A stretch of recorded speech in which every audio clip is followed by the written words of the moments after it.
abadukurikirana mwese ndabashuhuje aho muri mwese impande z'igihugu zose. Nongeye kubakira uyu munsi nubwo bwakeye bitari byiza mu mujyi wacu hano Kampala, ariko buri gihe ibyo ni ibisanzwe biba mu bantu nangwa se mu buzima bwa buri munsi tugenderamo. Hoteli imwe nini hano mu mujyi wacu Kampala yafashwe umuriro, abantu benshi bagendeye mu bibazo nk'ibyo, abacururizaga muri iyi hoteli abari bafitemo ibintu bitari bimwe na bimwe, abantu barapfuye kandi benshi barakomeretse.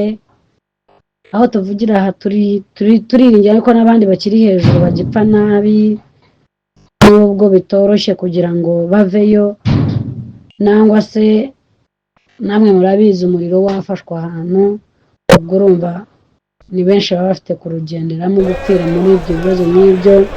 Bizinesi z'abantu zishijeho, abantu bari mu marira, polisi n'ibindi byose n'abantu ba buri munsi bagejeje gutabara, ariko namwe baracyatabara. Abashoboye gukira bakigejeje amaboko yabo barakize, bajyanye gukomereka kwinshi bari mu marwariro, abapfuye nabo barimo barabasohora ngo bapfuye, kandi tuzi yuko no hejuru hakiriye abandi ko hariho sabuna murabizi ibintu bibamo byinshi.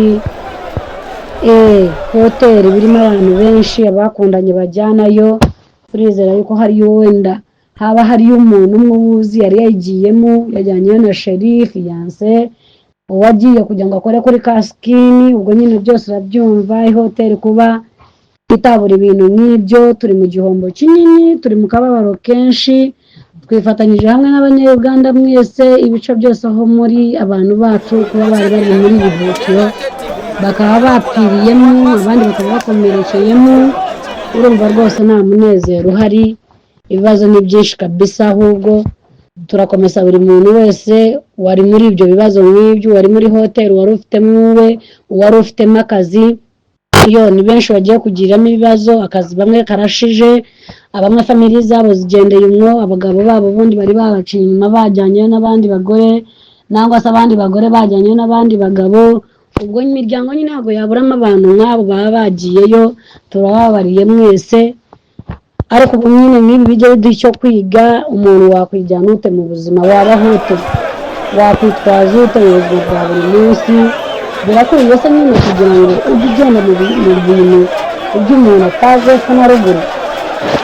Birakwiye kugira ngo ujye ugenda nta muntu umenyeshejeho. Ubu tubyemere nangwa se tubyange, hariyo abahagiriye ibibazo nk'ibyo, yagiye mu rugo batabizi aho agiye, umugabo we atabimenye nangwa se umugore we atabimenye, abana ntibabimenye.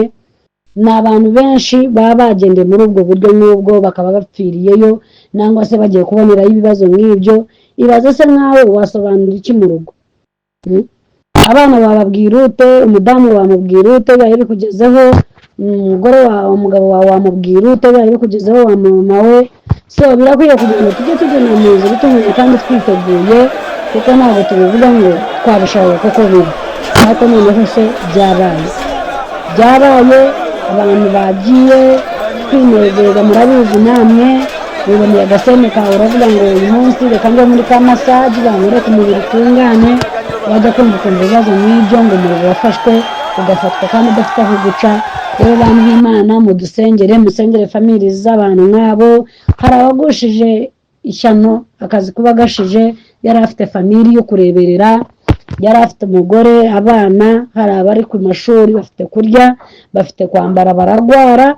Ubwo nyine urumva ngo akazi muri Kampala abantu benshi bapfiriye imirimo yo gukora. Kuri iyi shaha ni benshi batazi gusubiraho mu buzima bwabo, kuri iyi shaha ni benshi bari mu marwara batazi ngo baraza gukira. Ninyura se ubuzima nabutandikira he, ibyambayeho se ko nari nihishe, none uko ngaragaye. Ni ibintu byinshi bihabaye. Turi hano, namwe abadukurikirana mwese mwatureba, mwakora komenti, mudusubizemo imbaraga. Abantu benshi bakeneye amagambo yanyu. Ibyorezo nk'ibyo bibaho munsi y'ibibazo bigamira atabyiteguye, ariko abantu baravuga ngo, abantu bahegeye baravuga ngo polisi yahageze kare, wenda ibi byose ntibyakahabaye. Abandi bakavuga ngo abatari bakoze hakinze, ngo bari bakoze ibyo ntibyakahabaye, kubera yuko barwanye bavuna inzugi bavuna amadirishya bayamenagura kugira ngo hagire abo bakiza nangwa se ibintu by'abantu bakiza. Aha Kizimbe kiri hano muri Kampala hagati. Iki Kizimbe cyariho business nyinshi z'abantu cyatezaga imbere, hariho abagurisha spare mu modoka, abamaduka ya buri munsi, abari bafite za lodges nyine ukuntu mubizi, abafite amahoteli ateka ibyo kurya, abantu byinshi bakoreragamo. None imirimo ishijeho Kampala ni akazi kagihari, kubera yuko niba bakoreraga muri uyu mujyi bakoreraga muri iki Kizimbe kikaba cyangiritse, urumva nyine ni akazi kagihari. Bene data mwihangane, ariko abantu baravuga ngo usti polisi yakoretse ntabwo ibi byose biba byahabaye, wenda bakababaye ariko ntabwo baba bakomeretse kugera kuri iki. Umuntu uriyo ufite umuvandimwe wawe utaramureba mutereye ku gasi mumenye ari hehe, yakoreye yaburiye he, ataba yahiriye muri iki Kizimbe tureba, ataba nawe ari umwe ku bapfuye basohoye, ataba ari umwe ku bakiri hejuru bagisiraniyeyo, nawe wamutereye isimu ukamubaza ngo se mwene data kuri muri Uganda uri amahoro, ukorera hehe? Terera umwana wawe umubaze ngo aho ukorera n'ibite, terera umubyeyi wawe umubaze ngo aho uri n'ibite. Yuko ibintu nk'ibi byahabaye dufite abacu mu mujyi bakoreramo, ni byinshi bahura nabyo, kandi ntiwamenya ngo ikibazo cyaguye kuri nde cyasize nde, kuko abantu bacu benshi bari muri Kampala wenda baba banakorera muri iki Kizimbe tutabizi, wo kumva ngo arabyuka ajya Kampala gukora utaza hakorera. Rero Sunrise niba ufite uwakoreraga muri Sunrise mutereye isimu. Iyi nyubako iri hino ni paka nkuru yitwa na Mayiba Paka, aho imodoka ziba ziteraniye zijya mu bihugu bitandukanye, mu bice bitandukanye bya Uganda, ingendo za kure zose. Niba ufite iwawe umuhamagare umenye uko ari, niba ari amahoro. Mudukurikirane kandi mukore subscribe, turabakunda, nimwe mutugize nitwe tubagize, kandi niba ko muri neza ahubwo nyine mudusengere. Murumva yuko ibibazo n'ibyo biba byatugwiriye, kandi ubundi ibibazo biza bitateguje, namwe murabizi bizana ibibazo byinshi. Ubu nabo bafite ibya bibazo wari ugambiriye ukaza ukavuga ati nubwo hano uyu munsi byanze, ariko uyu munsi mwigeze ku kazi ndaza kugira icyo nungura, ndaza kugira icyo nkora, umwana ndaza kumutangira amafaranga y'ishuri, umugore ndamugurira igitenge. Namwe murabyumva nyine.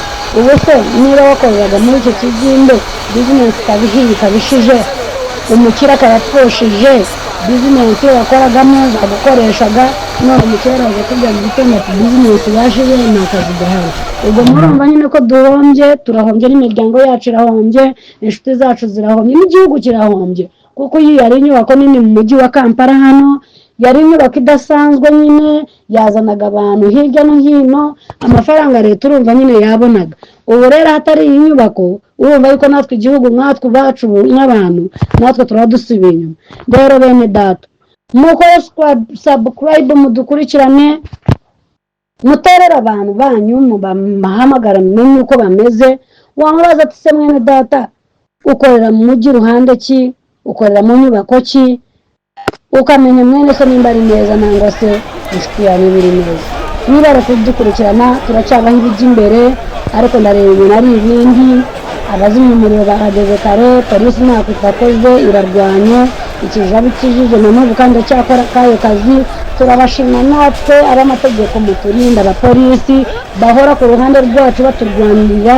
Ngibi namwe murabireba ukuntu bazimije umuriro, ukuntu bapfuye nabi, ariko ubuzima nyine nuko Imana iba yateguye ngo kalenda yawe irashira uyu munsi. Tubabariye abapfushije ababo, turababariye, sorry. Imana ibakomeze, ikomeze imitima yanyu, ibakomeze mu marira muri mu byo mucamo, abahuye n'ibi byago mwese aho muri, abahiye, abari nabi bari ku bitaro, turabinginze, turabasengera mukomere kandi mwihangane. Ibyo ni ibigeragezo dusanga munsi, nibyo bibazo dusanga mwisi, nibyo nabyo byaturemeye.